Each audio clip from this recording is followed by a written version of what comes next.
So continuing on the lesson from last week, there's two more examples to do. Example number 4 or 3. It should be 3. So for example number 3, because we did 1 and 2 last time, it's going to say use synthetic division. Y'all remember the difference between synthetic and long division, right? Yes?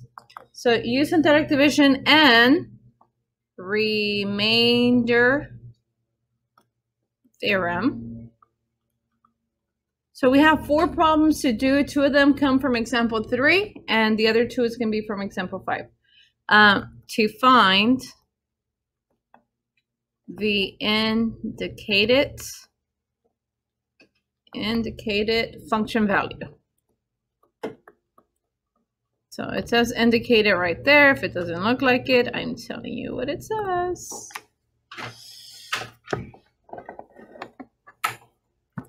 So they're going to give you a problem, something like this. F of x is x cubed minus 4x squared plus 5x plus 3. And then they're going to put a semicolon, f of 2. So what does this f of 2 mean? What am I going to have to do? So for synthetic division, first of all, because of the synthetic thing, when I start writing down my numbers, who's going to be the first number I write? 1. And then? -4. 5. And 3. Was I supposed to add any zeros? No. Now, the number out here is going to be who? 2. The 2. Because remember, whatever number's in here is x. Now, they didn't give you x minus 2 where you have to set it equal to 0. They already tell you, hey, x is going to be 2. Do you remember what the steps were to do this? Bring down the 1. Bring down the 1, and then 2 times 1, which is 2. Then this becomes? -2. -4. A 1. A 2 and a 5. Now, this 5 is my what? Remainder. This is your constant x and x squared. The only thing that I care about for this problem is my remainder. That's it. That is the only thing. Now, how is another way that I could verify? When they show you this and this, what do you usually do? Fill it in, right? Plug it in. So to verify, if you want to, or just another option, I would do 2 cubed minus 4 times 2 squared plus 5 times 2 plus 3. So I replace every x with a 2. That's what's happening there. Now, what is 2 cubed? Yeah. 8, right? So this is 8 minus, what is 2 squared? 4. Times a -4. So that plus 10 plus 3. What's 8 minus 16? -8 plus 13. And that right there is a 5. So did I get the same answer? So the answer for this problem is going to be just your 5. That's it. So really, you're just looking for the remainder. Do you have to do it both ways? No. Just using the synthetic way is okay. So this is the only thing that you're looking for. Are we good? So try the next one on your own, and then once we're done with that one, then we're good. So we're going to give you f of x equals 3x cubed plus 4x squared minus 5x plus 3 f of -4. So go ahead and work on that one. Set it up. Use the synthetic. Start setting it up. Don't wait for me to do it.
27 times negative 4, what is it?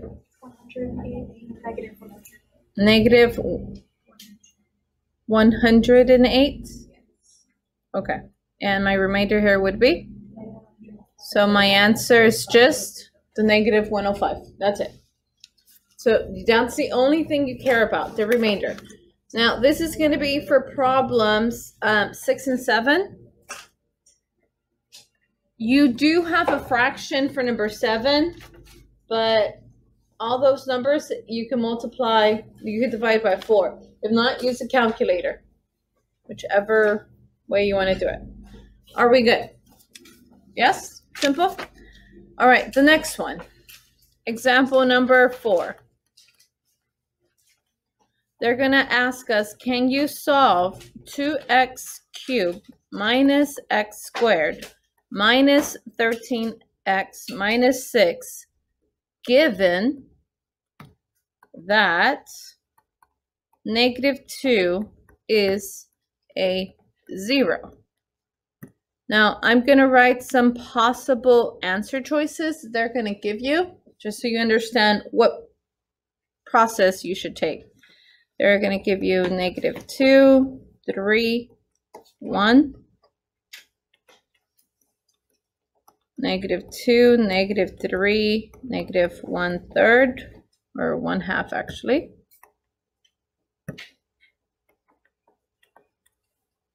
C, negative 2, 3, negative 1/2, and D is negative 2, negative 3, positive 1/2. Alrighty, so questions 8 and 9, they're going to give you a function. They're going to give you 1, 0, and then you're going to have 4 answer choices. So the best way to do this is using synthetic division. So if I were to work this out in synthetic, what are the numbers I'm using for the synthetic thing? 2, negative 1, negative 13, negative 6. What number should I put out here? Negative 2, because that's what they give you right there. So I'm going to put the negative 2 here. So I'm going to bring this down. And then that's going to give me a what? Negative 4. This becomes a negative 5. Negative 5 times the negative 2 is it's a positive 10. And then this becomes a, and that becomes a positive 6. And this is a 0. So because this is a 0, this is one of your answers. But look, there's a negative 2 there, negative 2 there, negative 2 there, negative 2 there. So all of them have a negative 2. Perfect. Now, the question is, look at your answer choices. They either have what or what as my next number? 3 or negative 3. Which one do you want to try? Negative 3. Okay, so from here, nowhere else, from here, I'm going to use, you said to try which one? Negative 3. So I bring this guy down. When I multiply, this becomes a what? Negative 6. This becomes a negative 11. This here becomes a 33. And that there becomes a 30. And that becomes a negative 90. Did I get a 0? So guess what? The ones that have the negative 3 cannot be my answer. So I'm going to cross those out. So what do you do at this point? Well, you know it's going to have to be who? A 3. Now, I am going to go back to this one here, not to the original. So I'm going to rewrite 2, negative 5, and a negative 3. So now I'm going to do it with a positive 3. So once you get a 0, you could use that line right there, that set of numbers. No, you don't. I didn't. Because the point is it's supposed to be getting smaller and smaller as you find your answers. Now, I bring down my 2. 2 times 3 is 6. This becomes a 1. 3 times 1, 3. Negative 3 plus 3, 0. Did I get the 0 that I want? Yes. Yes. So then my answer is 3, and it's 3. Now, do you want to try the 1 or the negative 1/2? So from here, we're going to try the 1. If I bring down the 2, what is 1 times 2? 2. That becomes a 3. Did it work out? No. So what is my answer? C. This is 2 and this is 1. And just so you see, what was the other answer? If it wasn't 1, it was what? 1/2. A negative 1/2. So if I put a negative 1/2 here, right? Bring down the 2. What's half of 2? 1. And if it's a negative, it's a negative 1. Does this give you the 0 you're looking for? Yes. So then my answer should have been negative 1/2, the 3, and the negative 2. So all of them have to give you 0. They all have to give you a 0 as a remainder in order for them to be. So this is what you're going to have to do for problems 8 and 9. Are we good? So you should be able to finish your assignment today.